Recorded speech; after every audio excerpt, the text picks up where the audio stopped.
it's a lot of rowdiness and It's like soccer crazy over there, right? drums. Is it like soccer where they Yeah, chant? yeah, it's a lot of chanting, and you hear drums and bands and horns, and so it's so you got to be focused, Hmm. because you can be overwhelmed, once you get there and you hear all that stuff and people yelling and screaming at you, But it's in and another language, though, right? yeah, but you kind of understand what Right. it ain't too many pleasantries. So, what kind of stuff? Because I was watching a couple weeks ago a game at Arizona State, and they have something called the curtain of distraction, where the student section behind the basket, they have this giant curtain, and they unfurl the curtain, and they have little skits that they do during every opposing player's free throw. They'll have like horses like running around, or they'll have like Batman like slaying like the Joker or something. Like, what kind of stuff was going on when you were over in Bratislava in Slovakia? They gotta have some crazy stuff trying to distract you guys. I've never had a fat guy or anything like that shaking his belly, anything Oh, like that. great. So that is very different. So I know that has to be very distracting as a player, just to see you go shoot a free throw and the guy got his stomach out and he's Yeah, rolling I can and imagine. tootsie rolling. That's what I love about What college about the skill basketball is level, the though? fans. Oh yeah, what Did you was hear this? about like what Kobe's European skill level is? Yeah, what is the skill level like in Europe compared to over here to minor league It's ball over here? I mean, it's definitely very competitive. You know, I was reading a thing on what Kobe Bryant said the other day about Europeans being more skilled than Hmm. American guys, and I kind of agree. I just because they take basketball in like a sponge, and I think we kind of take it for granted Hmm. here, and so they're teaching guys fundamentals, and I think we kind of lost that Hmm. here. And like I said, AAU is definitely a big problem, but it's gonna be hard to fix because money's involved, and whenever that is the case, it's a hard thing to overcome. Right. What about like the physicality of the game? Is it more or less physical over there? Uh, I mean, as an American, it's more physical. They're not gonna call anything for you, so Oh, really? Oh. I probably beg to differ for the Europeans. But as an American, you're gonna go over there. They're not calling anything for you. You can Ah, forget about okay. it. That must have been really exciting to be able to travel the world and play basketball overseas. Now back in Rochester, you're now 30. You don't look it. You look like you're about 22 still, but you still got a bunch of years Thank you. left in you. Yeah, I definitely got a few good years left. I'm just sometimes I look at myself and be like, wow, I am 30. I've just been fortunate enough to, have good health over the last 10 years and stuff like that. So, I feel great. It always kind of caught up with me the other night. Pulled a hammy in the third, but Ah, that's right. I was gonna ask you about that. 27 points until you pulled that hamstring. You were on pace for a big game there. yeah, it was one of those days, one of those nights, where everything you put up was falling. The basket seemed like the ocean. So yeah, I was feeling good. I was telling the coaching staff I was kind of going for the record at that point. I think I could get 40 points tonight. What is the RazorSharks record? Do you know? uh, 38 points. Was that you? Chris Carroll. No, Oh, it was Chris Carroll. Carroll. Okay, okay. All right. Well, I don't see any reason why you can't beat that. Maybe coming up this weekend if you're going to be playing. Of course, home Sunday against the Philadelphia Flight, 1 o'clock at the Blue Cross Arena. So you guys are looking like you're firing on all cylinders this year. Really doesn't seem to be any weaknesses so far in your game. You looking at running the table this year? That's the goal. Yeah. We want to do something that no Razor Shark team has ever done, and that's go undefeated. Yep. We want to win every game, and and that's what we preach. We push ourselves. We practice hard. So I don't see why not. That couldn't be a goal for us. So we're gonna definitely shoot for it. But obviously the ultimate goal is to win a championship, regardless of what the record is. And I don't see any reason why you guys can't do that. We should ask you. Championship contenders. We should ask you. The rumor is that the Sharks are going D-League. Have you heard anything? What are your thoughts on that? I haven't heard anything lately. I kind of know as much as you guys. I think it's a opportunity. It's definitely a good opportunity for the city. To be able to see. Sure. You have guys that come from NBA teams down and play throughout the year, so you get to see good talent, on a nightly basis. And so, I definitely see it as a good opportunity for the city.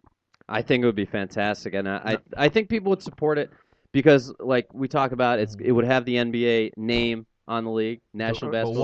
What are the So the D League is higher than the league they're already in, is what we're saying, right? Yeah, the D League, Mark, is like AAA baseball to the Major League Baseball. The PBL, AHL, I don't know, might be AA, maybe. But what thing is, how do the players feel about that? I know as fans we're excited, but as a player, how do you feel about that potential move? It's different, for me, the NBA, teams, they have control over say of who's on the team, who plays, and things like that. So, for me, it definitely affects guys that, that have no connection to or affiliation with the team and stuff like that. So it kind of puts certain players like yourself possibly in limbo. Yeah, definitely. Yeah. All right, well, it'll definitely be interesting to see what happens in the off season. But for now, obviously, the focus is on this season. You guys are in first place, 5-0, and looking great. Definitely Jerice, be supporting the team. Thank you so much for joining us on the show.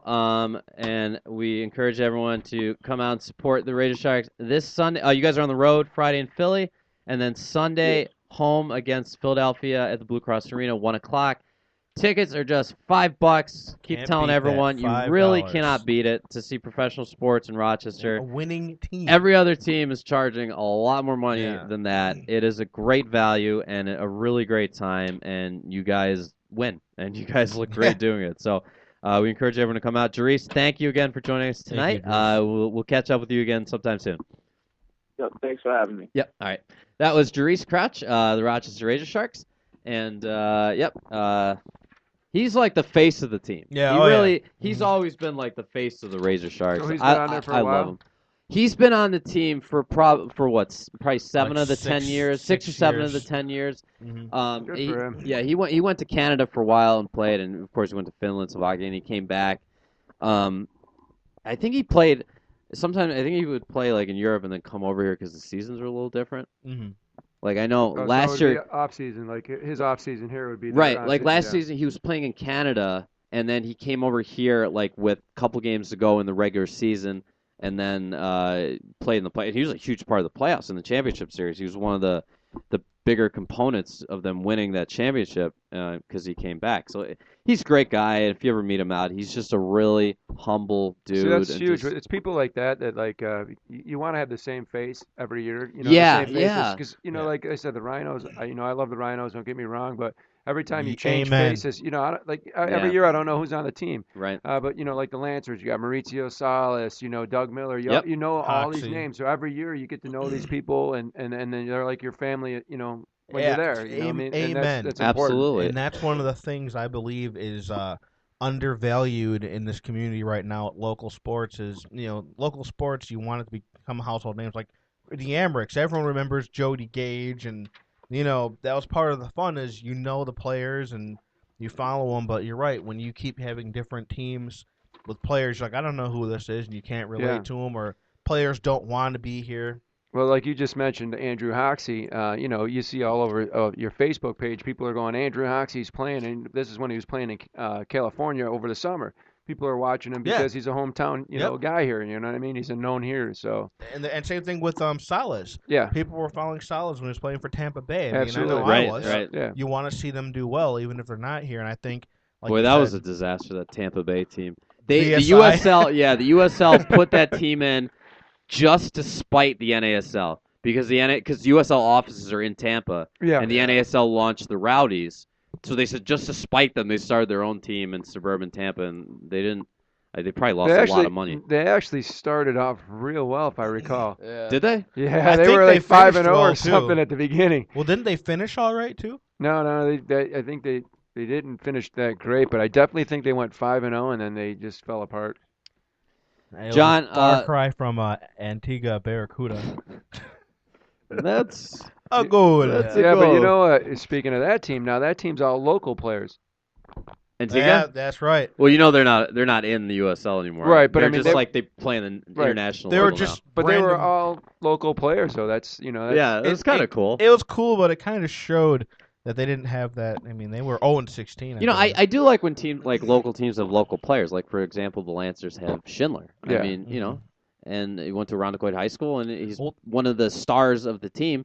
And you know, when the Rhinos, once in a while, they'll get a local guy. I mean, Dargo played for them for a little bit. Mhm. You know, I think it's not as easy just because the skill level. the skill level is well, it's is a higher, high. it's a little bit higher of a level, and you know, I mean, and Yeah.